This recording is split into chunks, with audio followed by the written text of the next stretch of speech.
Hello there. Welcome to the video. And I just got done watching Star Trek Picard, Season 3, Episode 8. We're getting very close to the end of this really bizarre season of what has become known as New Trek. I put a video out before Season 3 came out. I said that, look, you know, other YouTubers have said that this is a mostly good season. It's not great, it's not fantastic, it's got its flaws, but it is mostly good. And I said to you that I would review each and every episode as it came out, and I would give you my opinion. Now that's what these videos are for. I'm giving you my opinion. If you want to hear my opinion, you watch the video. If you don't want to hear my opinion, you don't watch the video. All I'm doing is giving you my honest thoughts about each episode. As most of you will know, if you've watched my videos before, I despise New Trek. I do. It's terrible, terrible Star Trek. It's fake Trek. It's awful. It's an awful thing to have to watch our beloved franchise just be eaten away by parasites and regurgitated into this absolute dark nihilistic load of crap. And you could say Star Trek has been modernized for a different audience, but the Star Trek we know, or we knew and loved, is no more. It's gone. It's in the past. It's retainable on physical media. Go buy it before before that sort of changes. We can enjoy old Star Trek. Discovery is terrible. We all know Discovery is terrible. Strange New Worlds wasn't great. Let's not beat around the bush. And Star Trek Picard has not been stellar. Star Trek Picard has actually been, I believe, the worst insult to the next generation that has ever been made. It is awful. Season 1 was just puke-inducing. Season 2 was also laughingly bad. It actually made my channel soar in subscribers because I was able to take the absolute piss with it. I could really rip it to pieces because it was so damn terrible. It was horrible. It was an awful season that made absolutely no sense. It was so piss poorly written. It honestly felt like they'd just thrown in the towel. And then Terry Matalis comes along. He's the showrunner for Season 3. And he's got to make something special out of it.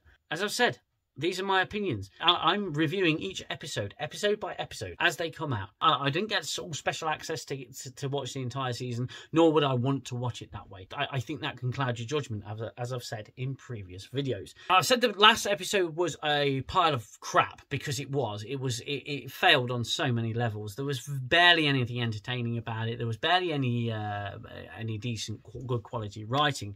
Now, this episode kind of makes up for it. It doesn't excuse it, but it does satisfactorily put to sleep a very long, drawn out, and I think unnecessarily long, drawn out confrontation with Vadic. Now I'm going to go into some spoilers, so spoilers are coming, spoilers ahead. Vadic does meet her end in this episode, and I thought really comedically, I did laugh out loud when she bought the farm. But I'll get to that in a little while. There were several things going on in this episode. Jack Crusher was he's wanting to surrender himself to save the crew of the Titan. Picard won't let him. He said, "No, Jack, you can't sacrifice yourself. She will kill everybody on the Titan. You must stay." He really wants to surrender himself because Vadic is threatening to execute members of the Titan crew, and she does actually do that. Jack comes up with a plan to put himself in one of the bridge crews. That was worded wrong.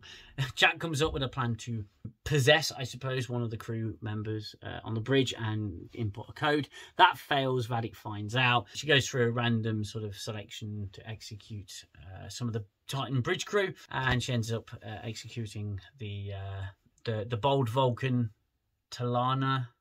I can't remember her name, and that's a problem with New Trek. We can't remember anybody's names. But alongside this sort of storyline, we get a bit of a resolution between Will and Deanna.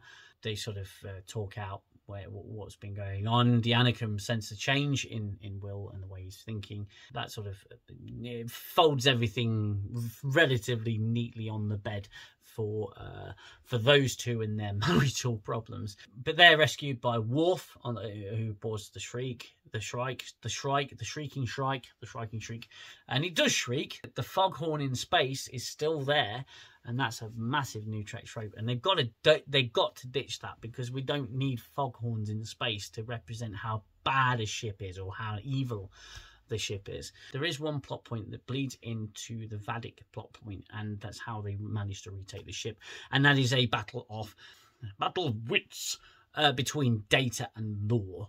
The two personalities in the old Data body, they are battling it out, and here's one of my problems.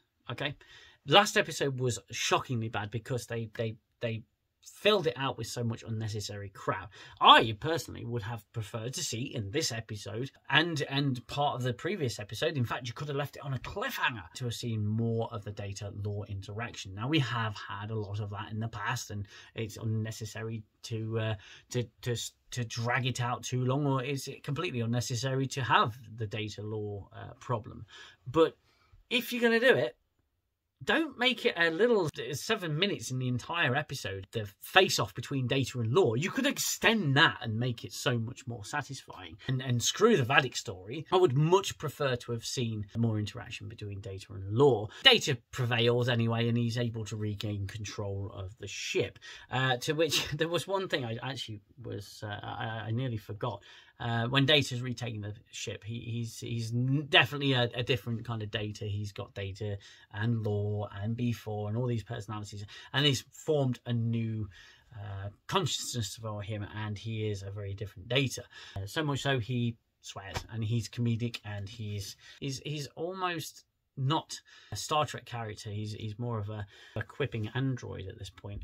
He's able to help them retake the ship, and the Vadic's final moment is an absolute... I laughed so hard, I really did, because I thought it was kind of unexpected. I don't know why it was unexpected. It's new Trek. They regain control of the ship, and I think it's Seven. She orders the emergency evacuation hatch or whatever it is on the bridge to be activated, and that's going to suck Vadic out into space. And Vadic sort of just before she's sucked out into space on the bridge, 7 and 9 and Jack in a shield bubble. The Jack sort of saved the crew and made her made Vadic put them in a separate room. Someone, I forget who it was, says open the hatch, and Vadic's final words were, it's not very Star Trek thing to do, but she goes, fucking solids, and she's sucked out the... I don't know why I laughed so hard. I did. It actually caught me off guard. I did laugh quite a lot at that. It does cause me to question the purpose of a view screen, because it's the view screen that opens up and they all get sucked out into space.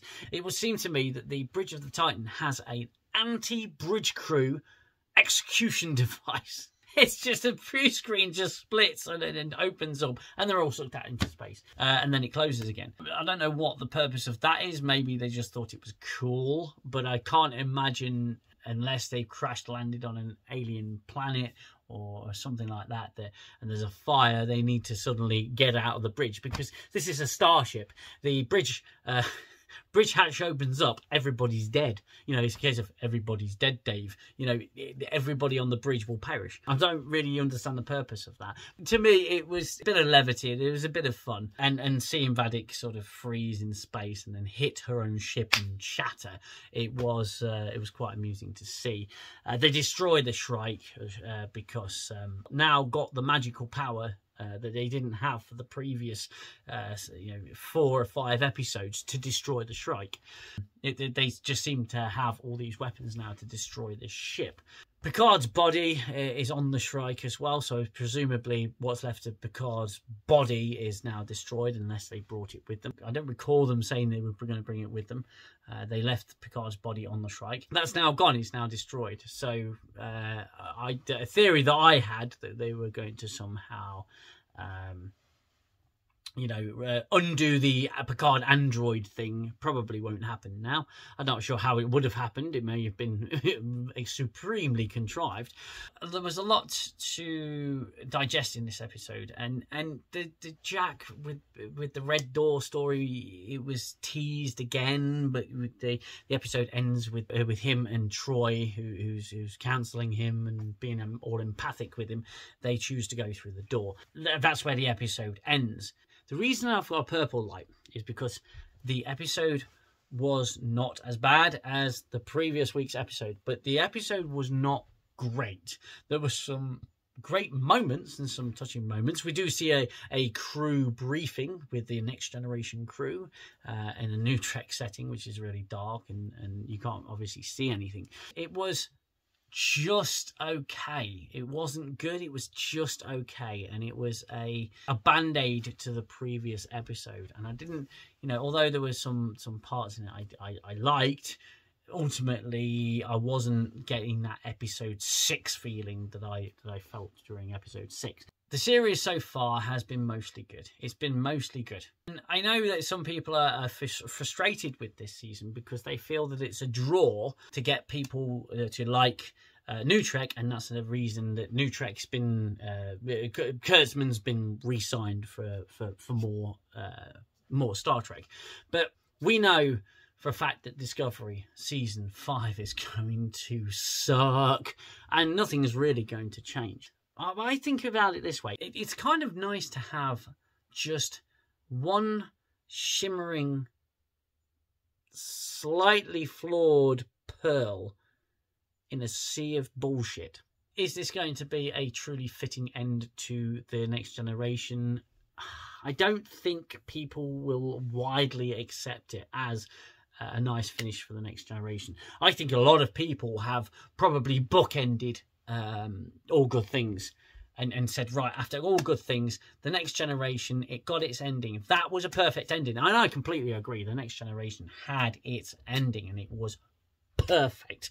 I thought All Good Things was a tremendously fantastic episode, and I really enjoyed where they left it, because they left it to mystery. What happens to them after? Who knows? And then the films obviously take that even further. But the Next Generation films, although I enjoyed them, they were actually quite weak. They were less Star Trek and more action. And they had to, at the end of the day, they did have to compete with a lot of major blockbusters that came out at that time. But is this going to be a fitting send-off for the Next Generation crew? A lot of YouTubers who, the Drinker and Dave Cullen and Robert Meyer Burnett, they've all said it's a great send-off. But I feel that we've already had a great send-off. It was All Good Things. All Good Things was the great send-off. Because it sort of encapsulated the whole 7 seasons, and I feel that although Terry Matalis is probably coming from quite a nice place, in quite a good place in terms of what he has tried to do, I feel it's unnecessary.